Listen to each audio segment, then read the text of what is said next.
కట్టుకున్న పెళ్ళాం ఇంటికొస్తే అసలు ఎలా ఉన్నావు? బ్రతికేవా చచ్చావా అని అడిగే సంస్కారం లేదా నీకు? నేను చెప్పేదేమైనా వినిపిస్తుందా, లేక చెవుడొచ్చిందా? లేక పెళ్ళమే కదా నిర్లక్ష్యమా? గొంతు సించుకుని అరుస్తుంటే చేవకుట్టినట్టేనా లేదా నీకు? అవునులే, ఎందుకుంటుంది? ఇక్కడ ఒకళ్ళకిద్దరు ఆడవాళ్ళు నీ వెంట కుక్కలా పడుతుంటే నీ కళ్ళకి నేనెందుకు కనిపిస్తాను, నీ చెవులకు నా మాటలు ఎందుకు వినిపిస్తాయి? షడప్! ఎంతసేపు ఊళ్ళో వాళ్ళని ఆడిపోసుకోవడం, ప్రతిదానికి పెడార్థాలు తీయడం. పిల్లాడు ఎలా ఉన్నాడని ఒక్క మాట అడిగావా? నువ్వు తల్లివా, నా భార్యవా, ఆడదానివా? చిచ్చే! చూడు, నేను ప్రేమించింది నిన్ను, నేను కావాలనుకున్నది నిన్ను, నేను పెళ్లి చేసుకున్నది నిన్ను. నీకు నాకు మధ్య అడ్డం వస్తే కన్న తండ్రినే కాదనుకున్నాను. నాకు పిల్లాడో లెక్క? అసలు నన్ను వదిలేసి నువ్వేదో సుఖపడిపోదాం అనుకుంటున్నావేమో. నాకు దక్క నిన్ను ఇంకెవరికి దక్కనివ్వను. నా సంగతి నీకు తెలుసు కదా. కాళ్ళు ముళ్ళు గుచ్చుకుంటేనే రక్తం దారబోసిందాన్ని, గుండెల్లో ముళ్ళు దిగితే ఊరు.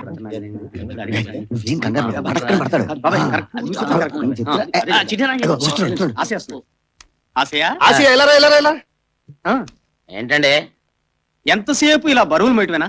ఇంత చాకరీ చేస్తావు గాని ఆ స్వప్న సుందర ఒక్కసారైనా నేను కరుణించిందా? ఒక్క వరమైనా ఇచ్చిందా? నాకే ఆశ లేదండి. ఆ అమ్మాయి బరువులు మేయటం తప్ప నాకు ఇంకేవరం కావాలండి. అంతేగాని నోరు తెరిచి ఐ లవ్ యూ అనలేవా? అనగలనండి, కానీ నా మూతి పనులు రాలేటట్టు కొడితేనా? నీకు ఆ భయం పోవడానికే నేను ఈ రోజు ఆంజనేయ స్వామి గుడికి వెళ్ళా. మీరు ఆంజనేయ స్వామి గుడికి వెళ్తే నాకు భయం ఎలా పోతుందండి? మరి అదేనండి, అసలు ఈ బాబాయ్ గారు గుడికి ఎందుకు వెళ్ళారనుకున్నా? ఎందుకు వెళ్ళారండి? ఈ గులాబ్ పువ్వు తేడానికి. ఈ గులాబ్ పువ్వు ఎలాంటి పువ్వు అనుకున్నా? ఏం పువ్వు అండి? మామూలు గులాబ్ పువ్వు కాదు, మహిమగల గులాబ్ పువ్వు. ఇది ఎవరిచ్చారనుకున్నా? ఎవరిచ్చారండి? ఆ గుళ్ళో పూజారి గారు. ఈ గులాబ్ పువ్వు నువ్వు చెవులో పెట్టుకున్నావు అనుకో, నీ మనస్సులో ఏదనుకుంటే అది అయిపోతుంది. ఎవరిని ఏదడితే అది ఇచ్చేస్తారు. అలాగండి. ఏమండి, అయితే ఈ పువ్వు ఒక్కసారి నా చెవులో పెట్టండి. చెవులో పువ్వు పెట్టడానికే నేను తెచ్చింది.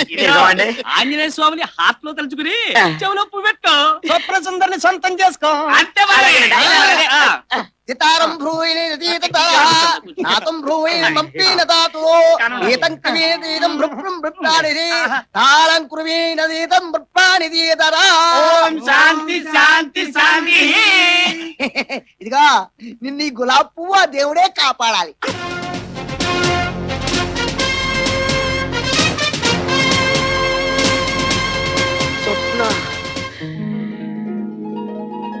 స్వప్న సుందరి.